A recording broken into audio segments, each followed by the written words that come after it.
किंवा हे पण म्हणतोय की ओव्हरशीटची पण कारवाई असं बंद करा असं म्हणतोय. 100% करा म्हणतोय. आल्या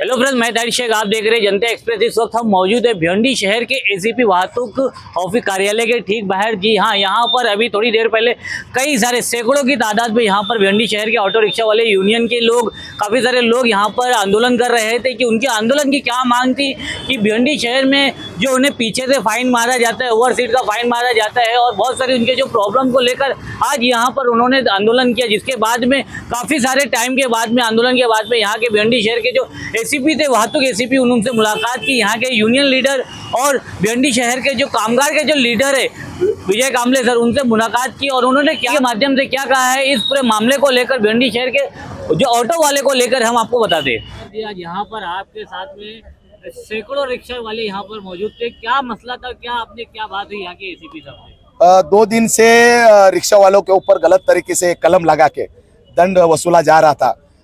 उसके कई रिक्शा वाले जो है उसमें शामिल हुए और उनको दंड भरना पड़ा। तो वो जो दंड है वो गलत तरीके से लगा रहे थे, ऐसा हमारा कहना था। और हमने जब स्थानिक ऑफिसर के साथ बात की तो उनका कहना था कि ऊपर वाले ऑफिसर ने ही ये आदेश दिया है। तो इसके लिए हम ऊपर वाले ऑफिसर को मिलने आए, लेकिन 4 बजे से लेकर 7 बजे तक ऑफिसर मिले नहीं। तो हमारा जो गुस्सा है थोड़ा सा बढ़ गया और फिर हमने ये जो मुलाकात का जो टाइम था उसको हमने आंदोलन में का रूप देते हुए हम यहाँ पे बैठने के बाद में वो आए और आज अच्छी ढंग की चर्चा हुई। ऑफिसर ने बहुत अच्छे तरह से हमारी बात सुन के ली और उसके ऊपर रास्ता निकाला। जो हमारी मांग थी कि जो कलम गलत तरीके से लगाया जा रहा है वो कलम जो है वो अभी रोक रहे हैं। ऊपर वाले ऑफिसर से बात करेंगे, उनके अंदर भी जो ऑफिसर उनको सलाह देने वाले हैं, कुछ अगर टेक्निकल कानून के अंदर कुछ टेक्निकल ये हो गए तो उनसे वो बात करेंगे, आरटीओ से बात करेंगे और उसके बाद में वो 4 बजे के बाद में अपने को निर्णय देने वाले हैं। तब तक ये जो कार्रवाई है, एक्स्ट्रा लगाई हुई कलम की जो कार्रवाई है वो रुक रही है। बाकी जो कार्रवाई हो रही है वो तो हम उसको स्वीकार ही रहे हैं, इसलिए वो जो कार्रवाई है वो चालू रहेगी। और शहर में जो भी जितने भी ज़्यादातर ऑटो रिक्शा जो है वो बिना परमिट के हैं और जो छोटे बच्चे जो स्कूल खास करके मैं ये कहूँगा जो छोटे माइनर बच्चे हैं 18 साल की कम उम्र के, वो भी सुबह के टाइम जो है स्कूल के टाइम पे रिक्शा चलाते हैं, क्या उसके लिए भी कुछ बातचीत हुई है? जी बिल्कुल बातचीत हुई है। और ऐसे रिक्शाओं के ऊपर जिनको परमिट ही नहीं है, ऐसे रिक्शा के ऊपर बड़े पैमाने पे कार्रवाई होनी चाहिए, ऐसे हमने मांग की और उन्होंने भी वो मान लिया कि रिक्शा जो है जितनी परमिट है उससे ज़्यादा लग रही है। वो पुलिस का कहना तो ये है कि 40% रिक्शा जो है एक्स्ट्रा है, हो सकती है। तो ऐसे रिक्शा पे वो कार्रवाई करने की मांग हमने भी की है और उन्होंने भी कबूल किया कि वो करेंगे। जैसा कि आपने कहा कि 40% रिक्शा होने के ऊपर से कार्रवाई की बात की, लेकिन भिवंडी शहर में तो ज़्यादातर जो ओवरलोडेड गाड़ियाँ चलती है जिसकी वजह से शहर में ट्रैफिक जाम होती है और रिक्शा वालों का नाम बदनाम होता है, उसके ऊपर कोई बातचीत हुई? बहुत सारी चीज़ों पे बातचीत हुई, लेकिन हमारा जो आज का मुद्दा था उस पर हमको निर्णय चाहिए था, वो निर्णय हमने लिया। बाकी बहुत सारे मुद्दे के ऊपर चर्चा हुई।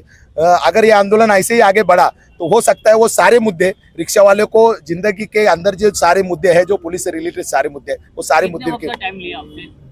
कल 4 बजे तक का जो टाइम है वो इस कलम के मामले में टाइम दिया है। उसके बाद आप क्या करेंगे? अगर वो नहीं करते तो हमको आंदोलन करना पड़ेगा, दूसरा कोई रास्ता नहीं है।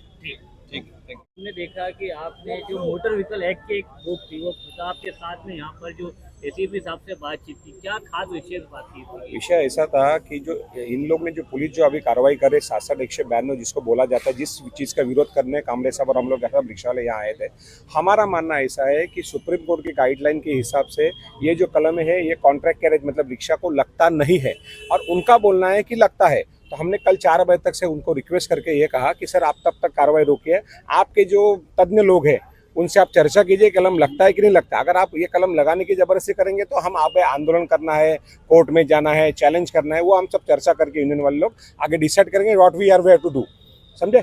तो अभी तो तुरंत उन्होंने क्या बोले कि 4 बजे तक हम कार्रवाई बंद करते हैं, लेकिन ओवरशीट की जो कार्रवाई वो करते हैं। दूसरी बात, एसीपी साहब ने बहुत अच्छा बात किया कि जो आज तक नहीं कर रहे ये पुलिस कर रहे, हम उसका अप्रिशिएट कर रहे हैं, हम उनका स्वागत कर रहे हैं कि ये पुलिस जो कार्रवाई कर रही है ये एक कलम छोड़ के सारी सही कार्रवाई कर रहे हैं। जिन गाड़ियों का परमिट नहीं है, जो चरसुल्ले गर्दुल्ले जो कोई भी है, माइनर्स बच्चे हैं या गलत परमिट नहीं है, ये नहीं है, वो गाड़ी चले, उन पर कार्रवाई कर रहे हैं। उस ट्रैफिक पुलिस के उस कार्रवाई का हम तहे दिल से सारे रिक्शा वाले स्वागत करते हैं। उसके वजह से हमारी रोजी रोटी बढ़ने वाली है। जो डीजे बजाना, ये सब गलत चीजें बंद होनी चाहिए, इसके लिए हम उनके सपोर्ट में हैं। लेकिन एक जो कलम है जिसके लिए आप ये होता है, ये 10,000 का कलम, ये गलत तरीका का कलम।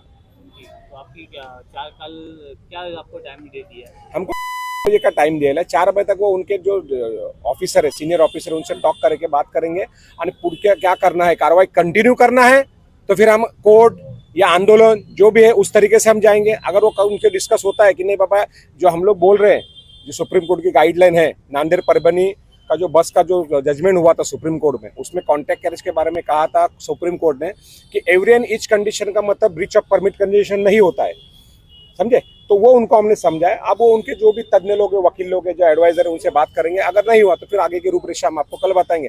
शायद इसके लिए हमें भिवंडी बंद भी करना पड़ सकता है, कारण हमारा मानना का है जो कायदे में है वो करो, जो कायदे में प्लीज मत करो। जैसे अभी 207 की नोटिस दिए ले, उन्होंने गाड़ी छोड़ सकते हो, उन्होंने छोड़े नहीं। बोले चलो ये बात को भी एक्सेप्ट, आप कल पूरा फाइनल करके देखो कि लगाना है नहीं लगाना है, फिर उसके आगे हमारी रूपरेखा हम बताएंगे। ठीक है।